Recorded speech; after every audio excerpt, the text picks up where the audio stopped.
सलमान खान जी क्या पहनते हैं, कॉलेज विद्यार्थी वैसा पहनते हैं। अरे भाई क्यों पहन रहे? नहीं, उन्होंने पहना इसलिए। उन्होंने क्यों पहना मालूम नहीं। सभी बातों में ऐसा, अच्छी बात बुरी बात, सभी बातों में ऐसा फैशन से ही चलता है। और फैशन उत्पन्न करने वाले लोग होते हैं वो समाज के विश्वास पात्र, श्रेष्ठ, कीर्तिमान ऐसे लोग होते हैं जिनको अपनी भाषा में कहते हैं महाजन या श्रेष्ठ। जहां दोस्तों तो लीजिए, नड्डा पर निशाना, राहुल गांधी का असर। भागवत ने अच्छे दिन की बात कर मोदी शाह को दिया आखिरी अल्टीमेटम। जी हां दोस्तों, ये आखिरी अल्टीमेटम ही है। दोस्तों, अब तक बीजेपी अपनी हर सफलता प्रधानमंत्री नरेंद्र मोदी को समर्पित करती रही है। उस सफलता के लिए जो रणनीति बनाई बीजेपी ने, उसको गृह मंत्री अमित शाह को क्रेडिट दिया गया। उसका बीजेपी समर्थकों के बीच यह संदेश देने का प्रयास हुआ कि बीजेपी के अच्छे दिन लाने का पूरा क्रेडिट मोदी शाह को जाता है। मोदी शाह अगर नहीं होते तो बीजेपी के अच्छे दिन होते ही नहीं। यह बात फैलाई जा रही है। लेकिन दोस्तों, संघ प्रमुख मोहन भागवत ने बीजेपी को लेकर बड़ी लकीर खींच दी है। वो लकीर क्या है, चलिए आपको बताते हैं। नमस्कार, आप द राजनीति का विशेष सेगमेंट खबर और विश्लेषण देख रहे हैं। मैं हूं आपके साथ यासूब रजा। दोस्तों, राष्ट्रीय स्वयंसेवक संघ के 100 साल पूरे होने के कार्यक्रम में बॉलीवुड के कई सेलिब्रिटीज पहुंचे थे और इस इवेंट के कई वीडियोस और तस्वीरें अब वायरल है। दोस्तों, एक क्लिप में आरएसएस चीफ मोहन भागवत ने सलमान खान की ड्रेसिंग पर भी बात की। भागवत ने कहा कि सलमान खान क्या पहनते हैं, कॉलेज के जो छात्र हैं वैसा ही पहनते हैं। क्यों पहन रहे हैं? उन्होंने पहना इसलिए। उन्होंने क्यों पहना मालूम नहीं। सभी बातों में ऐसी अच्छी बात बुरी बात फैशन से ही चलती है।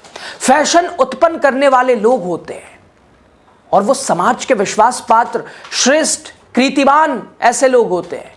इवेंट में सलमान खान दर्शकों के बीच बैठकर मुस्कुराते रहे। सलमान खान जी क्या पहनते हैं, कॉलेज विद्यार्थी वैसा पहनते हैं। अरे भाई क्यों पहन रहे? नहीं, उन्होंने पहना इसलिए। उन्होंने क्यों पहना मालूम नहीं। सभी बातों में ऐसा, अच्छी बात बुरी बात, सभी बातों में ऐसा फैशन से ही चलता है। और फैशन उत्पन्न करने वाले लोग होते हैं वो समाज के विश्वास पात्र, श्रेष्ठ, कीर्तिमान ऐसे लोग होते हैं जिनको अपनी भाषा में कहते हैं महाजन या श्रेष्ठ। दोस्तों, बहुत दिनों से कांग्रेस नेता राहुल गांधी ये कहते हुए आ रहे हैं कि सरकारी के साथ साथ प्राइवेट संस्थान में दलित और पिछड़ों की संख्या ज्यादा क्यों नहीं है। कांग्रेस ने तो यहां तक सवाल उठाया था कि आरएसएस खुद को हिंदुओं का संगठन कहती है, तो उसमें सिर्फ ब्राह्मण ही चीफ क्यों बनते हैं? दलित समाज के लोगों का क्या वो हिंदू नहीं है? अब इस मोहन भागवत को जवाब देने के लिए आना पड़ा और जवाब ऐसा दिया जिसे सुनकर मुझे तो ऐसा लगा कि राहुल गांधी का इन पर असर हो गया है। मोदी के तरह ये भी राहुल गांधी के दबाव में आ गए। संघ का सरसंघ चालक कौन बने? तो कोई ब्राह्मण संघ का सरसंघ चालक नहीं बन सकता, कोई क्षत्रिय वैश्य शूद्र नहीं बन सकता। जो हिंदू है वही बनेगा।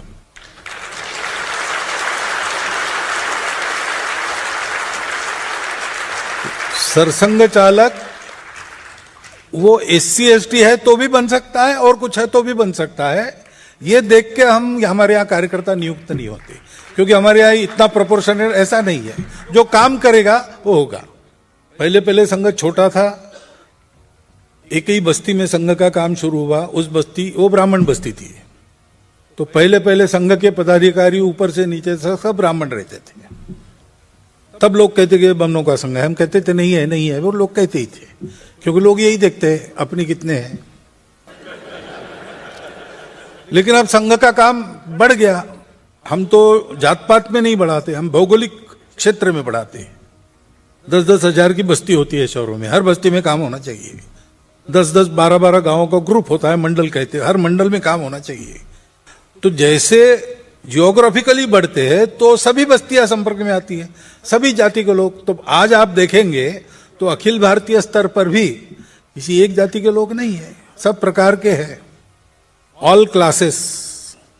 खैर दोस्तों, उस बात पर आते हैं जिसमें मोहन भागवत ने मोदी शाह को चेतावनी दे दी है, आखिरी अल्टीमेटम, और एक तरह से आईना दिखा दिया है। दरअसल 2024 के आम चुनाव के दौरान तत्कालीन अध्यक्ष जेपी नड्डा ने एक इंटरव्यू में कहा था कि हम आरएसएस के बिना भी चुनाव में जीत हासिल कर सकते हैं। इसे लेकर संघ कार्यकर्ताओं के बीच असंतोष देखा गया था। अब दोस्तों, संघ संचालक मोहन भागवत ने कहा कि भाजपा के ये अच्छे दिन आरएसएस के चलते ही आए हैं। राम मंदिर आंदोलन के लिए आरएसएस ने प्रतिबद्धता दिखाई और जिसने इसका साथ दिया उसे फायदा मिला। दोस्तों, इस तरह उन्होंने स्पष्ट कर दिया कि संघ के नेतृत्व में चले राम मंदिर आंदोलन का फायदा भाजपा को चुनावी राजनीति में भी मिला। और इस तरह उन्होंने साफ कर दिया कि भाजपा के लिए आरएसएस का कितना महत्व है, वो भी उसका मात्र संगठन है। दोस्तों, माना जा रहा है कि आरएसएस के कार्यकर्ताओं का उत्साह बनाए रखने के मकसद से उन्होंने ऐसी बात कही। इसके अलावा भाजपा नेतृत्व के लिए भी यह एक संदेश है कि भले ही दल का विस्तार हो गया हो, लेकिन उसका वैचारिक आधार अब भी आरएसएस ही है। बता दें कि आरएसएस और भाजपा के संबंधों को लेकर अक्सर सवाल उठते रहे।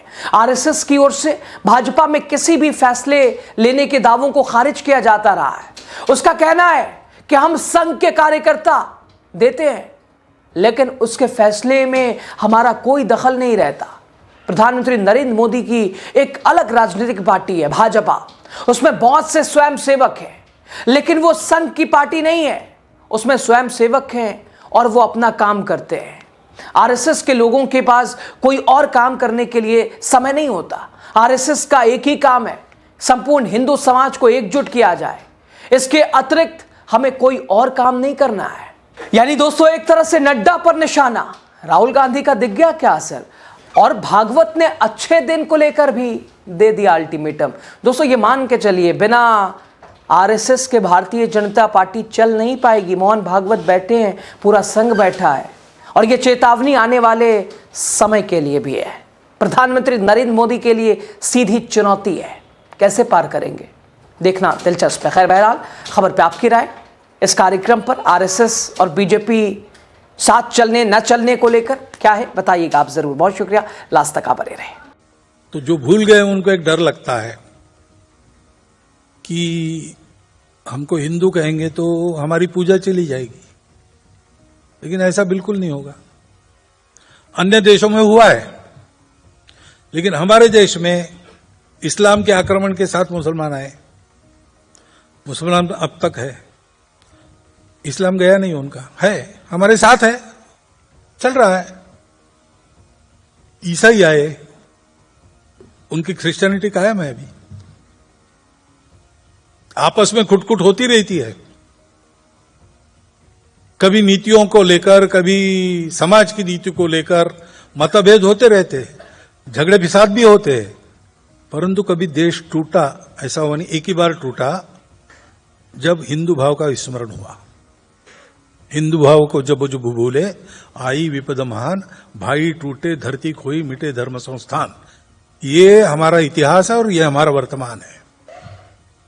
और इसलिए उस हिंदुत्व की भावना को स्वीकार करने से अपना कुछ नहीं छूटने वाला है। अपनी पूजा, अपनी भाषा, ये सब कुछ सुरक्षा, उल्टा हिंदुत्व में ही इनके सुरक्षा की गारंटी है, क्योंकि वो विचार ही ऐसा है।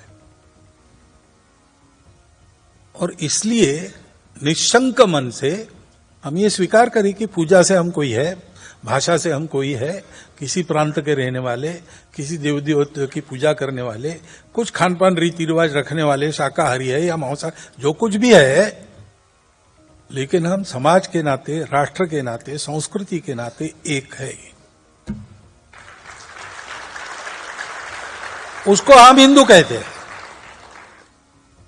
आप कहो ना कहो, लेकिन आप जिस शब्द का उपयोग करेंगे वो समानार्थी है। आप भारतीय कहेंगे या हिंदवी कहेंगे, एक ही बात है। एक ही बात है, ये समझकर शब्दों का उपयोग कीजिए। शब्दों के बारे में हमारा कोई झगड़ा नहीं, न किसी उपासना या तरीके से हमारा बैर है। हम जानते हैं कि परिस्थिति की आवश्यकताओं के अनुसार ये सब अलग अलग उत्पन्न होते हैं। जब तक श्रद्धा है लोग उस पर चलते हैं, चले। किसी की श्रद्धा का अवमान हम कभी करते नहीं, तो हिंदू का स्वभाव नहीं है। परंतु ये तो सीखना पड़ेगा, इसलिए डायलॉग होना पड़ेगा, संवाद होना पड़ेगा, शांत बैठकर बात करनी पड़ेगी।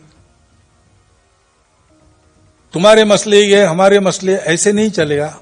पहले इस बात पर इकट्ठा आना पड़ेगा। मैं कई बार कहता हूं हिंदू मुस्लिम एकता, ये शब्द गलत है। जो दो होते हैं उनको एक करते, जो पहले से एक है उनको कैसे आप एकता की बात कर रहे हैं? हम भूल गए उस एकता को, उसको फिर से याद करना है, करनी नहीं है एकता।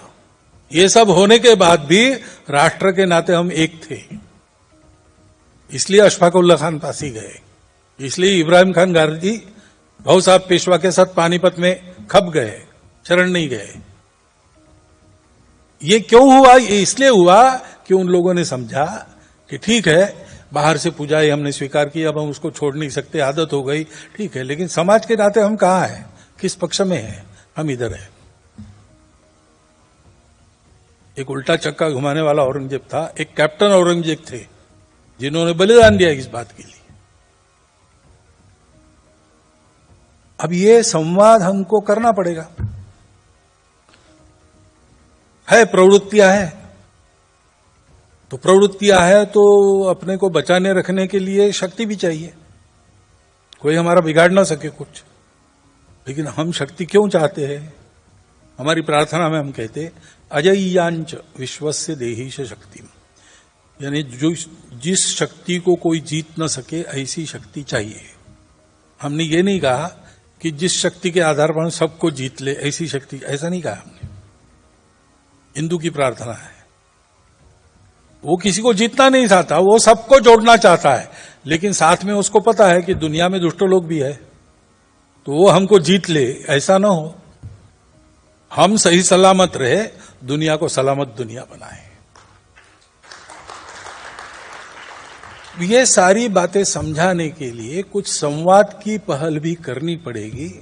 आने वाले दिनों में धीरे धीरे ऐसे संवाद हो, चले, और जो आपस में एक अविश्वास का वातावरण लंबी परंपरा के तहत उत्पन्न हुआ है, उसके चलते जो बातें हुई है, उसके गहरे घाव लोगों के हृदय पर है, वो सब भर जाए और फिर से संस्कृति, राष्ट्र, देश, समाज के नाते हम सब लोग एक है, ये भावना लेकर भारत खड़ा हो जाए। इसलिए संवाद का भी एक सामने ये सारी बातें हैं। सलमान खान जी क्या पहनते हैं, कॉलेज विद्यार्थी वैसा पहनते हैं। अरे क्यों पहन रहे? नहीं, उन्होंने पहना है, उन्होंने क्यों पहना मालूम। सभी बातों में ऐसा, अच्छी बात बुरी बात सभी बातों में ऐसा फैशन से चलता है, और फैशन उत्पन्न करने वाले लोग होते हैं वो समाज के विश्वास पात्र, श्रेष्ठ, कीर्तिमान ऐसे लोग होते हैं, जिनको अपनी भाषा में कहते हैं महाजन या श्रेष्ठ।